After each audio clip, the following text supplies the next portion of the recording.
On January 16, 1984, 43-year-old Kay Swartz sat down to dinner with her 51-year-old husband Bob and their kids, Larry and Annie. The kitchen of their split-level home had a window that looked out into the backyard, and they could all see snow falling outside. The Swartz's neighborhood in Cape St. Clair, Maryland, a suburb of Annapolis, was quiet and secluded, but the snow made it feel even quieter and further away from the rest of the world than usual.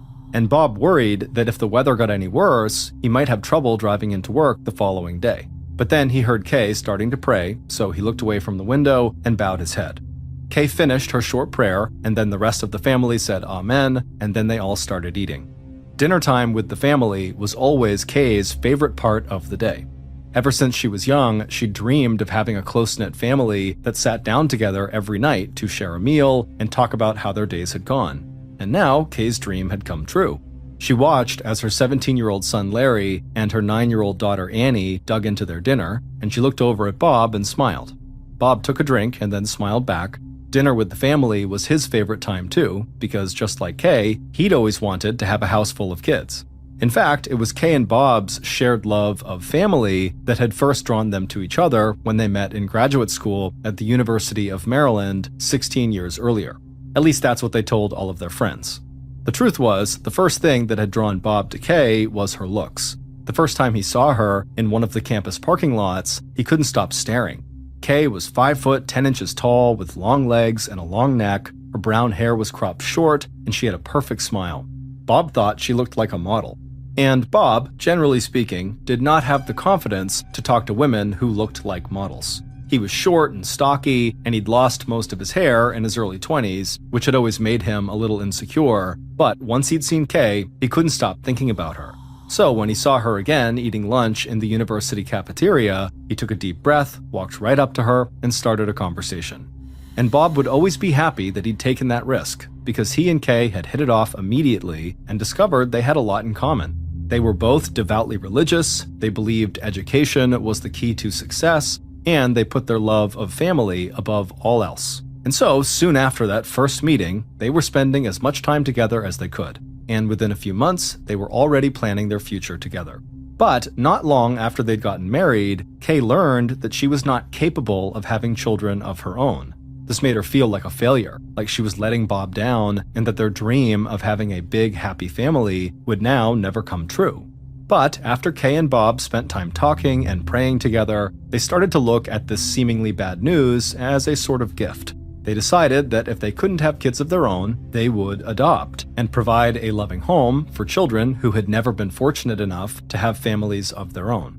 So, in 1973, they adopted Larry when he was 6 years old. And when Larry arrived, he felt like he was the luckiest kid in the world. He had spent his childhood in and out of foster care and never felt like he had parents, but now Kay and Bob had taken him in, and he was sure he had found his forever home. And Larry was everything Kay and Bob could have hoped for in a son. He was sweet, polite, fun to be around, and he even enjoyed going to church with his parents. Larry's adoption was such a success that pretty much right away, Kay and Bob began talking about adopting more children. And 6 years after Larry joined the family, Kay and Bob adopted Annie from South Korea when she was 4 years old. Annie, like Larry, was just incredible to be around from the moment she arrived at their home. Her smile was infectious, and she was smart, curious, and always happy. Bob and Kay adored Annie, and Larry made it his mission to be the best big brother he could possibly be to his new sister. So, back in the present, in 1984, while Kay ate her dinner with her family that night, she was very happy with how her life as a mother had gone so far. But, deep down, she couldn't help but feel a sense of loss, because there was one empty chair at the dinner table where Kay and Bob's third adopted child used to sit. Less than 2 years after Kay and Bob had adopted Larry, and about 4 years before they adopted Annie, they adopted another boy named Michael. At the time, Michael was 8 years old, about 6 months older than Larry, and Kay and Bob hoped the two boys would become fast friends and soon grow into devoted brothers. But Michael struggled to adapt to his new life. His birth parents had abandoned him when he was an infant, and by the time he was adopted by Kay and Bob, he'd already lived in 6 different foster homes and developed a serious distrust of authority figures. And as a result, Michael clashed with his adoptive father, Bob, right away, mainly because Bob could be strict, especially when it came to school. And when Michael struggled in school, Bob would yell at him and ground him, and this would cause Michael to act out. And while Kay wasn't as strict as Bob, she was still a high school teacher, and she took education very seriously. So she couldn't understand why Michael didn't even seem to care about his grades. But when she tried to talk to him about it, he would get frustrated with her, and before long, they'd be shouting at each other. From the beginning, things between Michael and his new parents just didn't seem to be working out. And when Annie joined the family in late 1978, the Michael situation got much worse.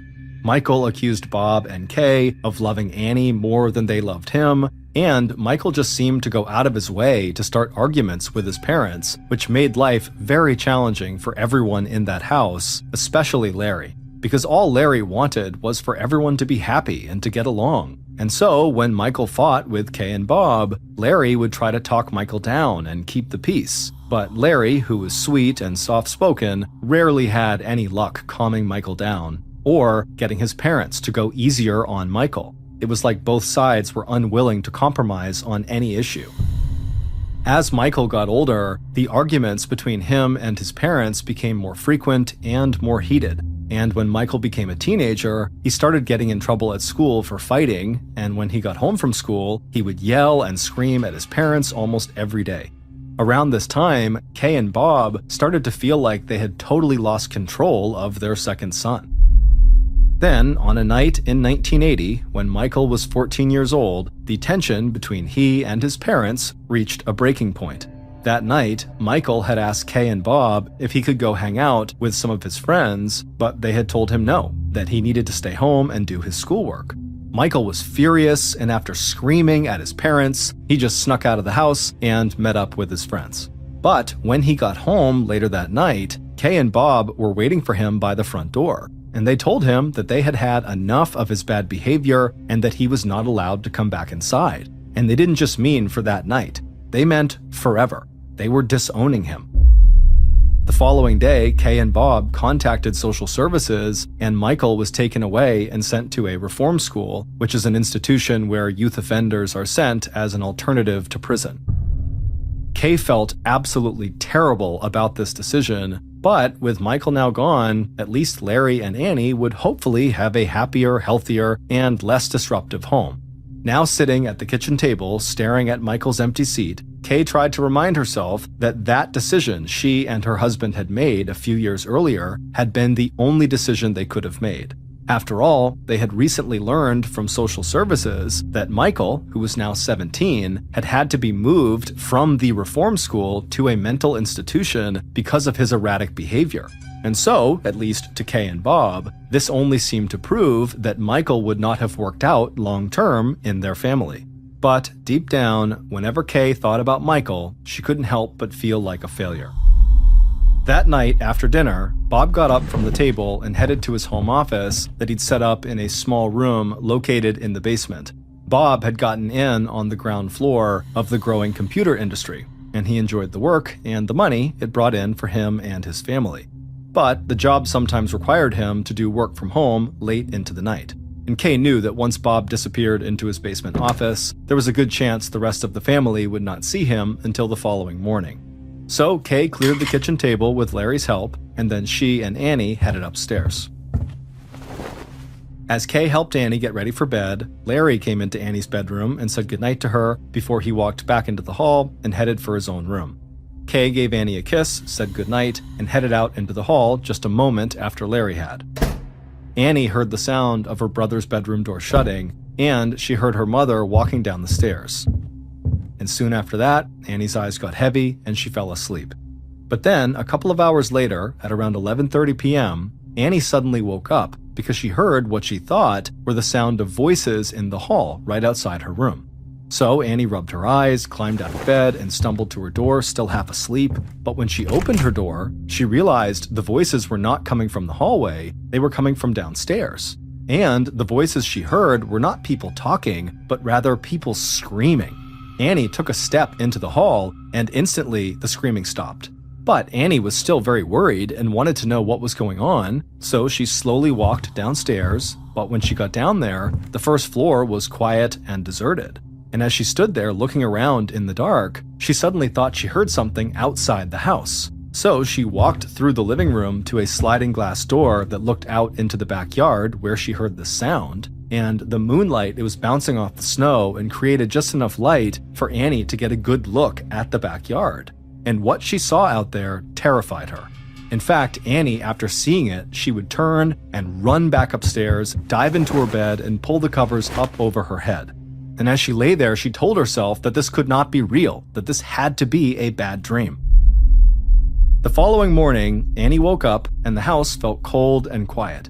She thought about what she'd seen the night before, but she was sure now that it really must have just been a nightmare, because if it hadn't been, if it had been real, wouldn't her brother or parents have come and got her and told her what was going on?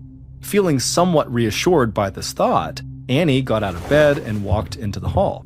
She called out for her parents, but no one answered, so Annie walked downstairs to see where people were. But when she didn't see or hear anyone on the first floor, she started to get scared. So Annie ran back up the stairs to Larry's room, she opened the door, and she found him asleep in his bed. She shook him awake, and when he rolled over, she told him that she couldn't find their parents. Larry could tell that Annie was definitely scared, and so immediately became the big brother and tried to calm her down by telling her everything was okay and that their parents likely had just gone outside for a minute and they'd be back soon. Then he climbed out of his bed, took his little sister's hand, and together they walked downstairs. But when they got downstairs, Larry happened to look out the kitchen window into the backyard, and when he did, he stopped moving.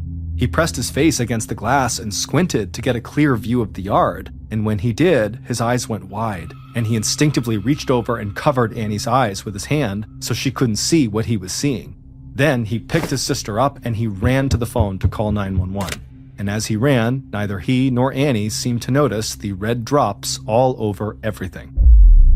A 31-year-old detective from the Anne of Arundel County Police, named Gary Barr, arrived at the neat little home in the quiet suburban neighborhood, and right away, the officers who'd already responded to Larry's frantic 911 call led the detective into the family's backyard.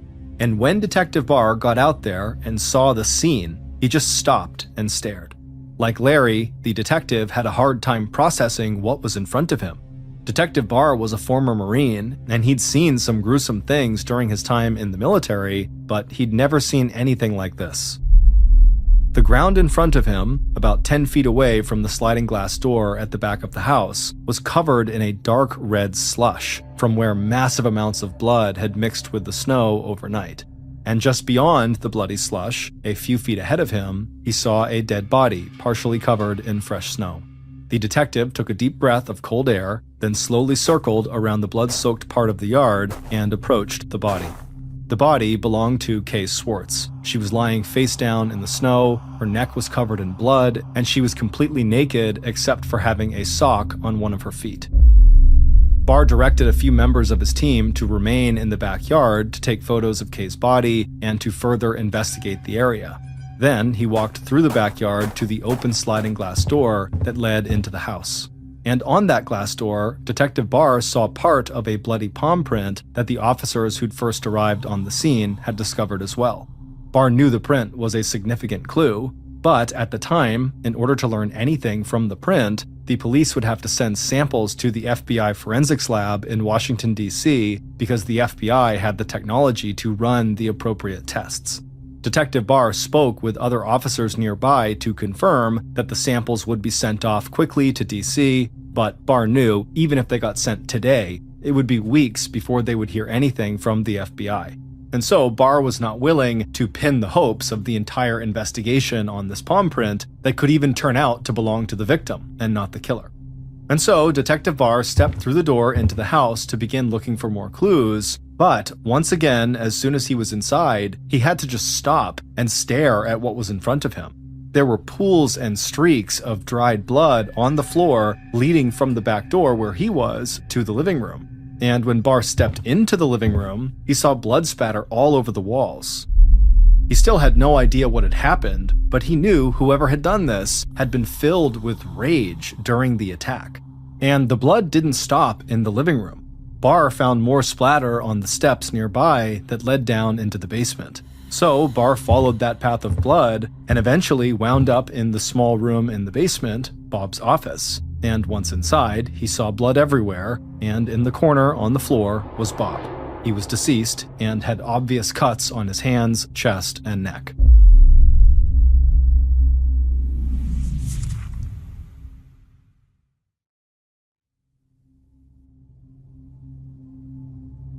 As members of the investigation team photographed and searched Bob's office, Detective Barr wandered back through the house and then walked out the front door. He hoped the cold air outside would help clear his head. He was in shock at what he'd seen inside the house because things like this just didn't happen in safe, quiet neighborhoods in Cape St. Clair. Barr stood there just breathing in the fresh air for a minute, and then he walked across the street towards one of the Swartz's neighbors' houses. When Barr had arrived at the crime scene, he told one of his officers to take Larry and Annie to this neighbor's house and to wait for him there. And so when Barr walked inside that neighbor's house, the officer was there with the two kids. Larry was wearing a pajama shirt, jeans, and high-top sneakers, and Annie was in a long nightshirt. As Barr approached the children, he saw Larry holding Annie's hand, gently consoling her. Larry was a relatively small and skinny kid, but it was clear to Barr that Larry was trying to act big and strong for his sister's sake. Barr walked up to the kids, and he first turned to Larry, and in a calm voice, he asked the child if he had noticed anything unusual the night before. Larry apologized and said he couldn't be much help. He told the detective that he'd gone to his room not long after dinner, looked at some notes from his Spanish class, and then went to bed. He didn't hear or see anything until the following morning when he and his sister had gone downstairs together to look for their parents, and that's when Larry had looked out the window and seen his mother in the snow and dialed 911. Then, without Barr asking, Annie suddenly lifted up her head and said that she had seen something the night before. Barr immediately crouched down to get to Annie's eye level and then asked her what she had seen. Annie told him that she'd woken up in the middle of the night because she thought people were talking outside of her room. But then, when she went into the hall, she heard screaming coming from downstairs. When the screaming suddenly stopped, she went downstairs to see what was going on, but when she got there, it was all quiet.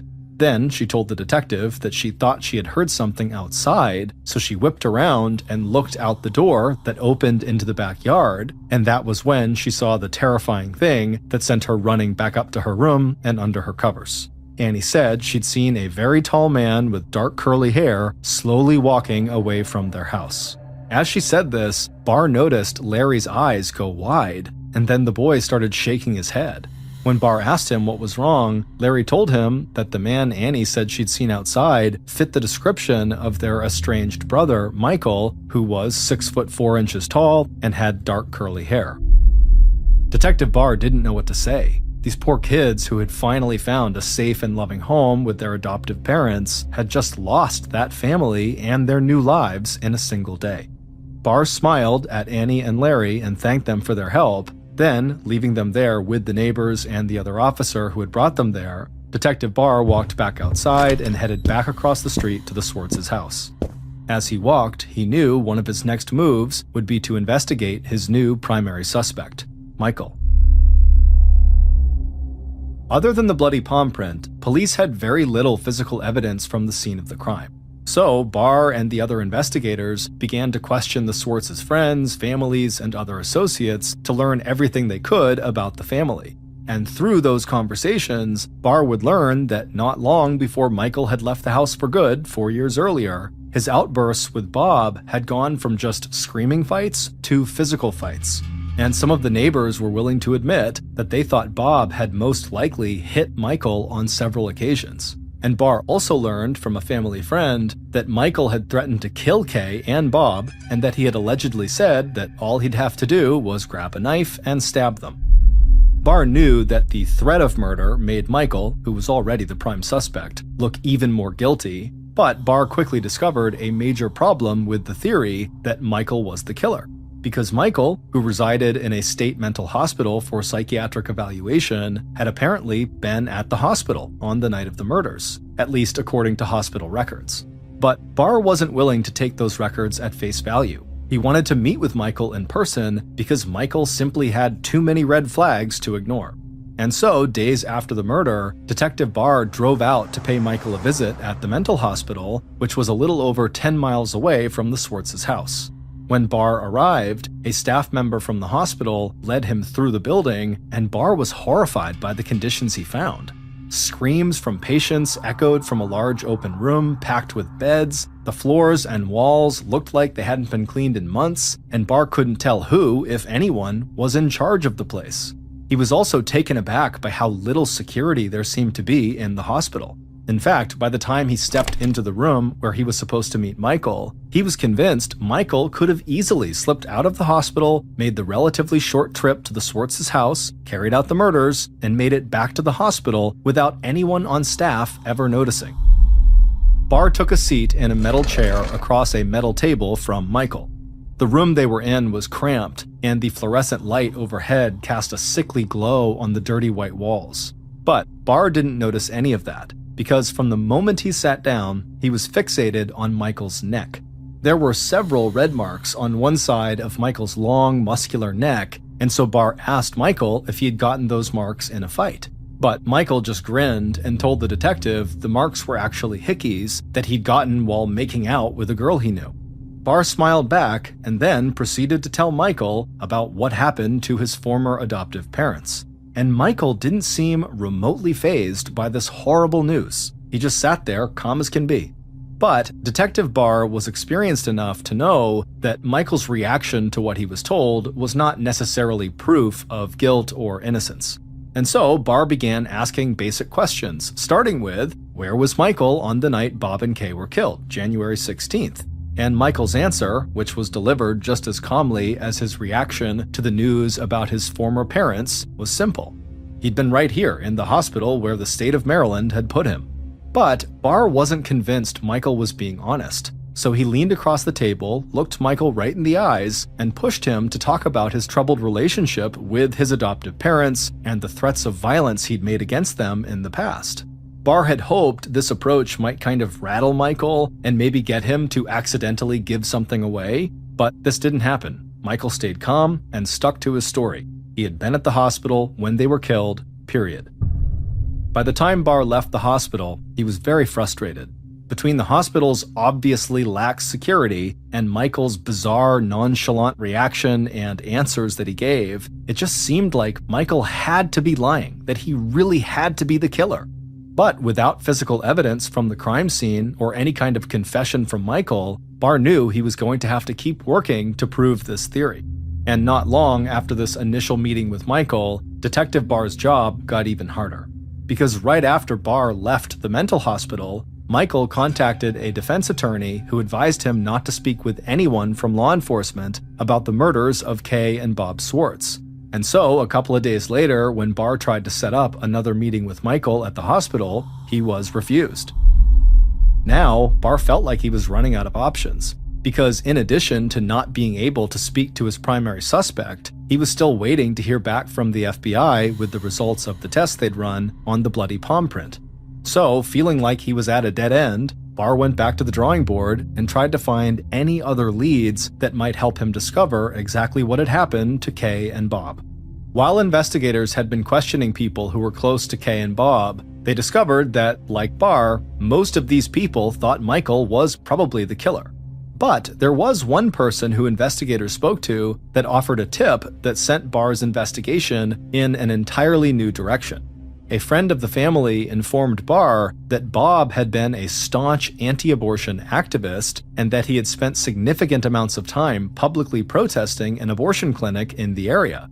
And it turned out that Bob's protests had often turned aggressive, and he'd possibly made some enemies in the process. So Detective Barr did his job and tracked down people who worked at the clinic and some of Bob's fellow protesters. But as the days went by, he felt like this was all just a big distraction, and he didn't think this line of questioning was getting him any closer to solving the case. Because Detective Barr was sure that Michael must have at least been involved in the murders. So Barr abandoned the abortion clinic theory and decided to just basically wait for the FBI to send back the test results from the bloody print that had been found on the sliding glass door at the murder scene. And finally, in March of 1984, almost 2 months after Bob and Kay were murdered, the results arrived. And as Detective Barr expected, these test results would break the case wide open. However, the results would lead Detective Barr down a path he had not even considered during his initial investigation. Based on the test results from the FBI, evidence found at the scene of the crime, and interviews conducted throughout the investigation, here is a reconstruction of what police believe took place at the Swartz home on the night Kay and Bob died, January 16th, 1984.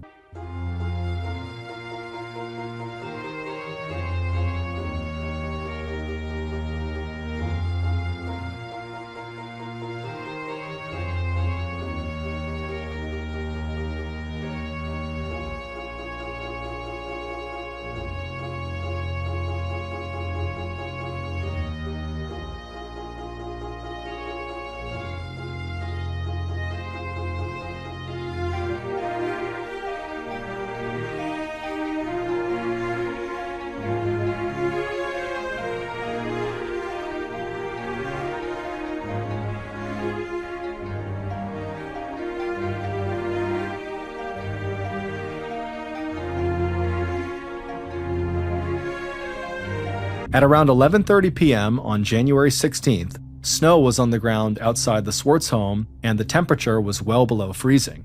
But sweat dripped down the killer's forehead as they walked through the Swartz house towards the living room. The killer felt lightheaded, and they could still feel the slight burn in their stomach from the shots of rum they'd drunk only a few minutes earlier.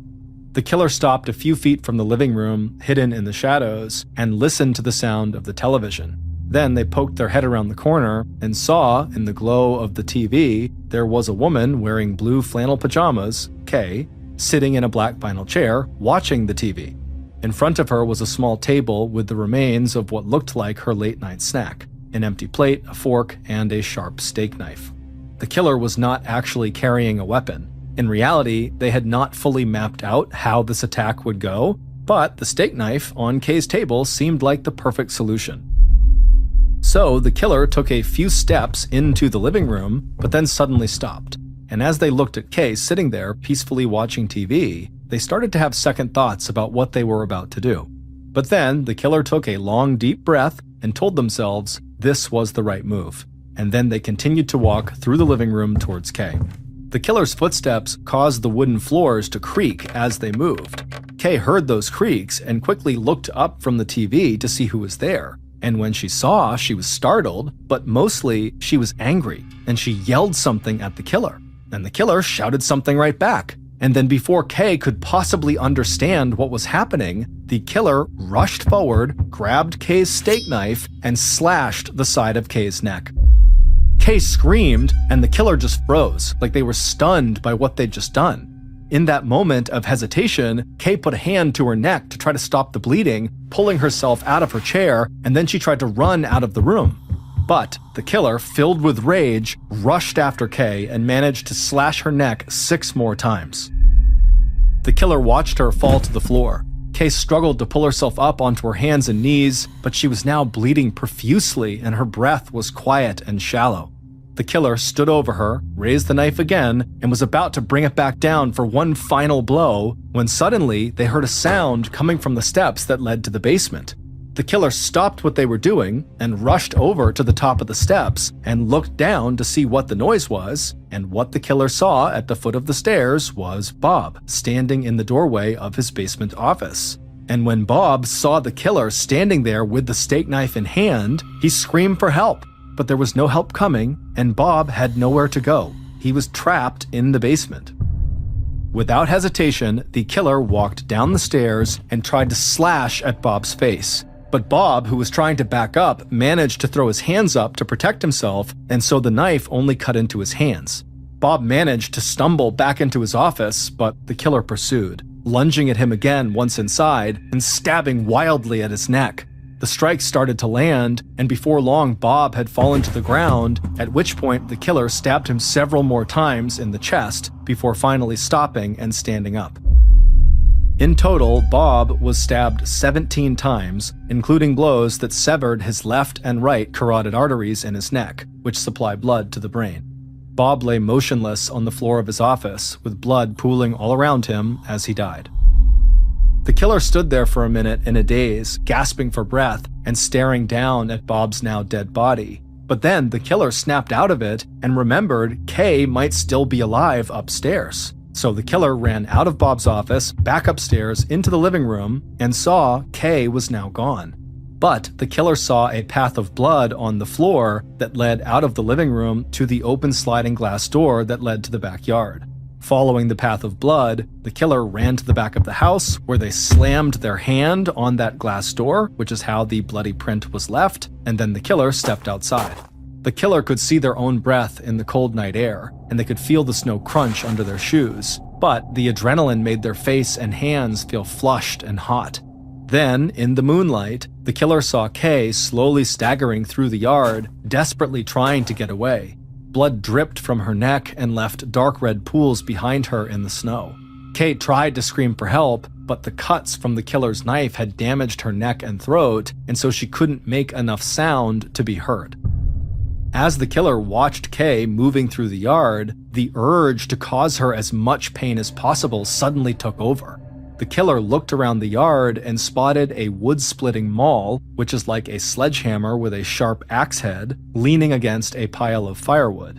Then the killer slipped the knife into their jeans pocket, walked over and grabbed the maul with both hands, and then ran over to Kay.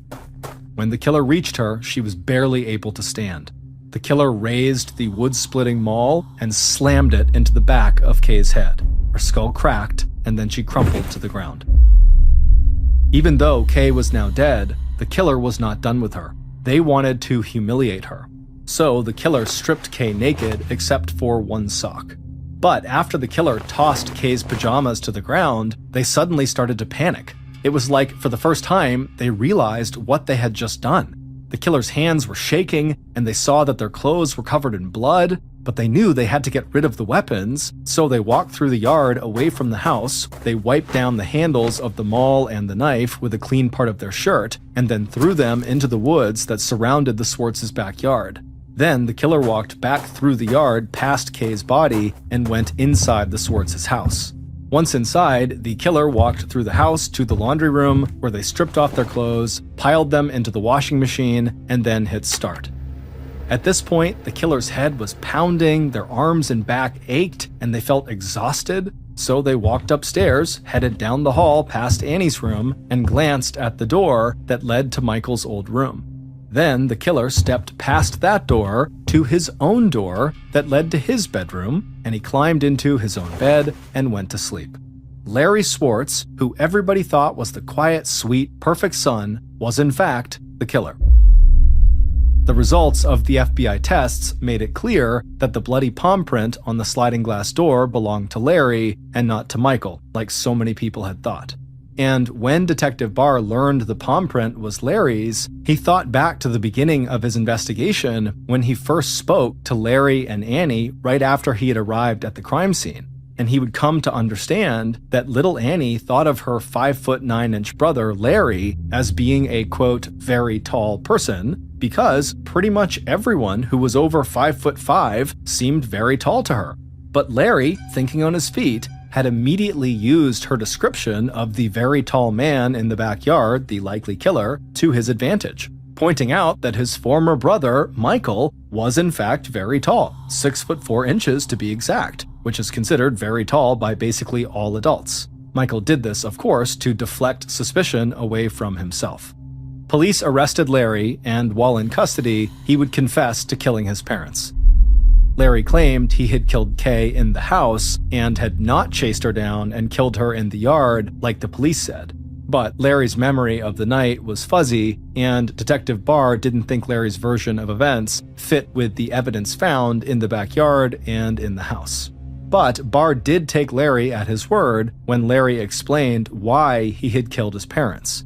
Larry said that once Michael had been kicked out of the house, he, Larry, became the target of Kay and Bob's very strict disciplinary tactics. They would yell at Larry constantly about his bad grades, ground him for weeks at a time, and keep him from going out on dates with the girl he liked. Larry grew very angry at his parents, and he felt like they enjoyed humiliating him. And then, on January 16, 1984, Larry snapped. That night, after Annie had gone to bed, he and Kay got into a shouting match when he told her he had failed his Spanish exam. And Kay said that knowing Larry, he would probably fail all of his other exams too. So Larry stormed upstairs to his bedroom, slammed his door, reached under his bed, and grabbed a soda bottle that was actually filled with rum. And as he drank the rum, he got angrier at his parents, and he convinced himself that they were going to kick him out of the house like they'd done to Michael, and he'd never get to see his little sister Annie again. So Larry decided the only solution was to kill Kay and Bob. So he went downstairs and did just that. Larry ultimately pleaded guilty to second-degree murder. He was sentenced to 20 years in prison, but after serving 9 years, he was granted parole. Larry would move to Florida, where he would die from a heart attack in 2004 at the age of 38.